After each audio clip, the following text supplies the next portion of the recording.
Estamos aqui com o projeto Explorando o Espiritismo, minha relação com o mundo, dando continuidade ao tema de moralidade que estamos trabalhando durante esse mês.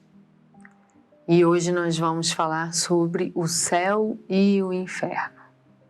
Conceitos introduzidos em nós desde a infância, né? Até por uma cultura e uma crença herdada aí de séculos vindo da igreja. E então temos uma visão, né, de que o inferno é um local para onde vão aqueles espíritos que fizeram bobagem, né, que pecaram, e o céu é o lugar dos espíritos que não pecaram. Aí a gente precisa raciocinar sobre, né? Porque não há quem venha para esse mundo e não fira a lei de amor. Então, se ferir a lei de amor fosse critério suficiente para que a gente não fosse para o céu seria uma cobertura onde moraria Jesus. Porque Jesus foi o único a agir com perfeição durante a sua encarnação. Então eu vou trazer para vocês o que a doutrina espírita nos esclarece sobre o conceito de céu e inferno, que não muda muito esse entendimento de que o céu é o lugar dos bons, o inferno é o lugar dos maus, mas esclarece a lógica disso e desmistifica algumas crenças equivocadas que a gente leva por uma herança mesmo, né?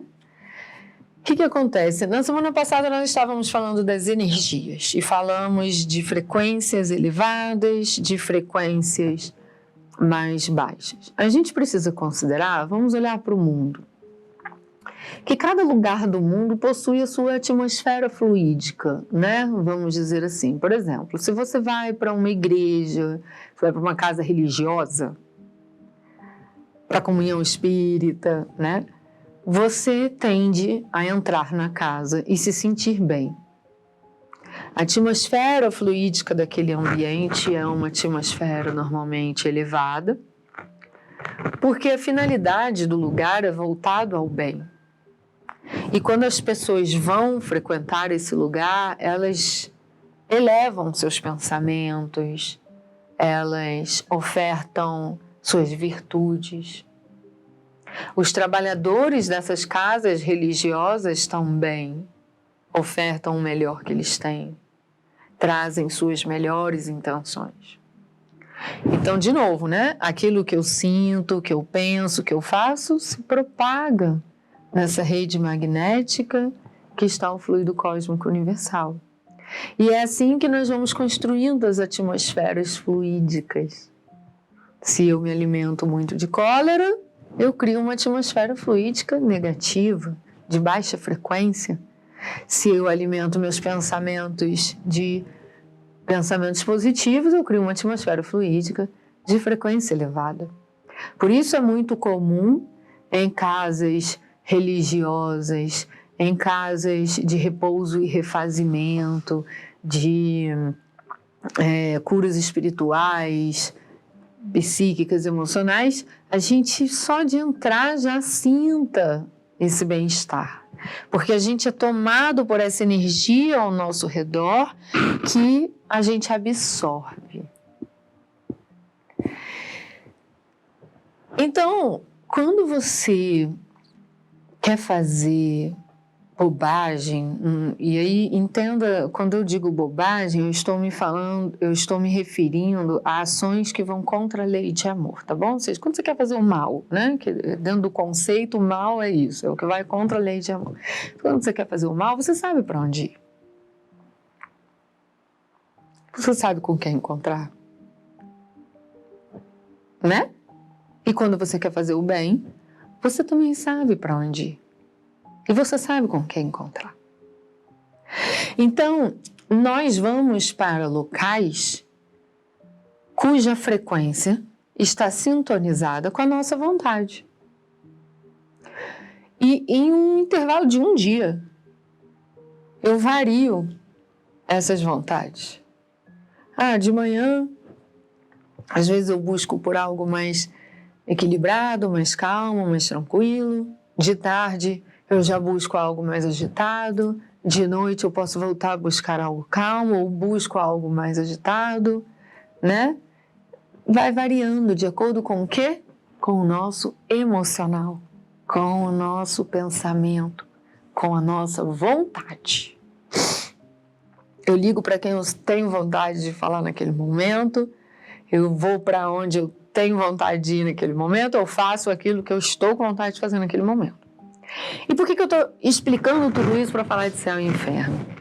Porque nessa grande morada do Pai, que é o universo, existem as moradas espirituais. São camadas espirituais nos mundos que se apresentam. Então, nós temos moradas espirituais cuja atmosfera fluídica é de baixa frequência e temos moradas espirituais cuja atmosfera fluídica é de alta frequência. Assim como é aqui o mundo. Não é diferente, né? Existem locais que são de baixa frequência. Porque as pessoas que frequentam aquele local, esses locais, são mal intencionadas. Ferem a lei de amor o tempo todo, alimentando a cólera, construindo uma atmosfera fluídica de baixa frequência. E o mesmo se dá para a alta frequência. Então, no plano espiritual é a mesma coisa. Existem as moradas cuja atmosfera fluídica é de alta frequência e as moradas cuja atmosfera fluídica são de baixa frequência. Ok? As moradas espirituais cuja atmosfera fluídica é de alta frequência é o que nós chamamos de plano espiritual elevado. Existem várias maneiras de a gente se referir a essas moradas, mas é onde pode-se fazer analogia com o que seria o céu. São locais, são cidades espirituais organizadas, em que a aparência é harmoniosa, é confortável, é aconchegante, e encontramos lá espíritos que não estão encarnados, né? Elevados. Espíritos que nos ajudam, nos conduzem, nos apoiam no processo de revisão da encarnação, quando a gente desencarna, no planejamento encarnatório, que trabalham como nossos mentores espirituais. Enfim, são várias formas de se viver no mundo espiritual elevado. E o plano espiritual de baixa frequência é o que nós chamamos de umbral. Então, vai ser muito comum vocês verem nas literaturas espíritas esse termo umbral. Nós chamamos de umbral, o que faz analogia com o inferno. Então, quando eu desencarno, e aí, olha que legal, nós estamos agora no mês falando de moralidade, né? No próximo mês, a gente entra no tema do desencarne. Porque no nosso primeiro mês, a gente falou da vinda, que é o planejamento encarnatório. No segundo mês, a gente falou do mundo. Eu vim para esse mundo, né? Que mundo é esse? Como é que é essa minha relação? Então, a gente falou do mundo. No terceiro, que é esse que nós estamos falando da moralidade, estamos falando de conduta, de transformação, de crescimento. E no próximo mês nós falaremos do desencarne, que é o retorno para o plano espiritual. Então, quando a gente retorna para o plano espiritual, a gente Ou seja, pelo desencarne, através do desencarne, o corpo físico fica e eu, espírito e inteligência, retorno à morada espiritual, eu vou para as moradas cuja atmosfera fluídica esteja sintonizada com a minha. Olha que interessante.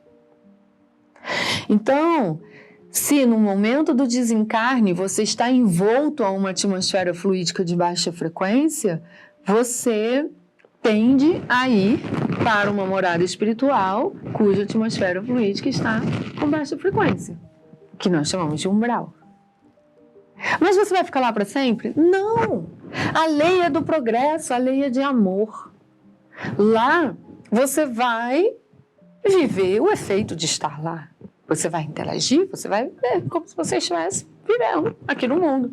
Só que você vai estar num plano espiritual, você vai recuperar alguns atributos do espírito, porque você não vai estar num corpo físico que te limita. Mas você vai viver conforme as regras deste lugar, que por ser de baixa frequência, confortável não é. Mas esse sofrimento que você acaba vivenciando, né, por estar num local de perturbação, cujas pessoas são perturbadas, ou seja, você vai viver de uma maneira muito intensa experiências perturbadoras, vão te gerando dores educativas, vão te gerando reflexões. Até que chega um momento em que a dor é tanta que você pede ajuda. Você aceita ajuda. Você veste a humildade, eleva seus pensamentos em pedido de socorro. E basta que você tenha a intenção de se elevar, sua frequência se eleva, você se conecta com os espíritos de alta frequência e eles conseguem, então, te ajudar. E aí você vai para a morada cuja atmosfera fluídica é elevada, porque é lá que você quer estar. Então, quando a gente fala de espíritos que estão em perturbação, né, que desencarnam, estão no umbral, estão vagando ainda aqui, trata de espíritos apegados, revoltados, que estão alimentando o sentimento de cólera. Não necessariamente são espíritos que vivem do mal. A perturbação emocional que eles se encontram é que os coloca nessa atmosfera fluídica, porque eles não buscam a resolução através de recursos edificantes. O que significa que, embora você seja uma pessoa bem intencionada, envolvida com ações de amor, que tenha uma conduta amorosa, se no seu processo de desencarne você se envolver numa redoma fluídica de baixa frequência, porque você vai alimentar a revolta, a raiva, no processo de desencarne você vai estar com essa baixa frequência. Então você vai direcionado a locais dessa baixa frequência. E aí desmistifica essa ideia que temos de que há um juiz no momento do desencarne dizendo: estou aqui com a sua ficha, você vai para lá ou você vai para cá. É natural, é da lei natural da vida, é fluido, é energia. A atmosfera fluídica que você está é que te leva, porque você é atraído por essa energia. Então a gente tem que vigiar. Em muitos tratamentos desobsessivos, em que dialogamos com espíritos sem perturbação, que vêm do umbral, a gente vê que são espíritos que sofrem. Não é a força do mal, aquele mal que está dando ordem, vamos fazer o mundo ser um insucesso e Deus perder essa guerra entre o bem e o mal. Não. A lei é de amor. O mal é um conceito que se dá à ação que vai contra a lei de amor. A gente faz isso por ignorância, a gente faz isso por orgulho, por egoísmo, Mas tudo é feito de não termos ainda atingido o aperfeiçoamento. Progresso é lei, falaremos sobre isso na próxima semana, porque nós vamos falar de leis morais. O progresso é lei. Então ninguém ficará no umbral para sempre, porque a própria experiência nessas cidades espirituais de baixa frequência vai trazer reflexões, aprendizados, mudança e crescimento, porque o espírito não para de crescer. Ele pode estar na matéria, ele pode estar no plano espiritual de baixa frequência, de alta frequência, nós estamos sempre aprendendo. E isso é tão fluido que em um único dia você visita o céu e o inferno várias vezes no seu pensamento, né? Você acorda, está bem, aí de repente você cruza com um familiar que baixa a sua frequência. Aí você tá com um inferno na sua cabeça. Meu Deus do céu, com uma raiva, com uma cólera. Daqui a pouco acontece uma coisa que te eleva a frequência. Aí você tá no céu. Nossa, como a vida é linda, com tudo maravilhoso. Daqui a pouco acontece uma coisa que desce a sua frequência. Então você fica lá e cá, lá e cá, lá e cá. E é natural. Não pense que você vai conseguir levar uma trajetória neste mundo aqui sempre na alta frequência ou sempre na baixa frequência. Nós estamos sempre sendo provocados a nos conhecer. Ora, estaremos conectados com as virtudes já adquiridas, com as maturidades já construídas. Ora, estaremos tendo que lidar com as nossas imaturidades morais. Então, de novo, vigiemos e oremos. Vigiai e orai. Vigiemos porque estamos, por muitas vezes, reduzindo os irmãos sofredores, mas os sofrimentos que o tomam são os mesmos que nos tomam. Eles são como nós. Ora, nós estamos agindo na vida dos outros como anjos, motivando, inspirando, exemplificando. Ora, estamos agindo na vida dos outros como uns capetinhas, uns demônios, né? Dentro do conceito de serem essas forças, essas inteligências voltadas ao mal. Porque com a nossa ignorância, tomados pela cólera, por muitas vezes influenciamos sim os outros ao exercício do mal. Mas isso não te torna anjo nem capeta. Te torna um filho de Deus, que está em desenvolvimento, está aprendendo, e aí acerta e erra, e por vezes consegue se elevar, e por vezes se percebe caindo. Nessa verdade da vida que nos oscila o tempo todo, nos apresentando para nós mesmos, se sempre buscarmos os recursos edificantes, estaremos sempre nos protegendo de uma atmosfera fluídica de baixa frequência, da sintonia com as más influências, da sintonia com moradas espirituais de baixa frequência. E a oração tem um grande papel nessa trajetória, que é buscando recursos com o alto, nos alimentar de fluidos que nos refazem, alimentando o que tem de melhor em nós, nos elevando e nos salvando das grandes escuridões, dos grandes buracos que entramos, porque nós mesmos aceitamos nos sintonizar com essa baixa frequência. Semana que vem, nós vamos concluir o tema desse mês, que é de moralidade, falando das leis morais. Falaremos de conduta. Muito legal esse tema. A gente se encontra lá.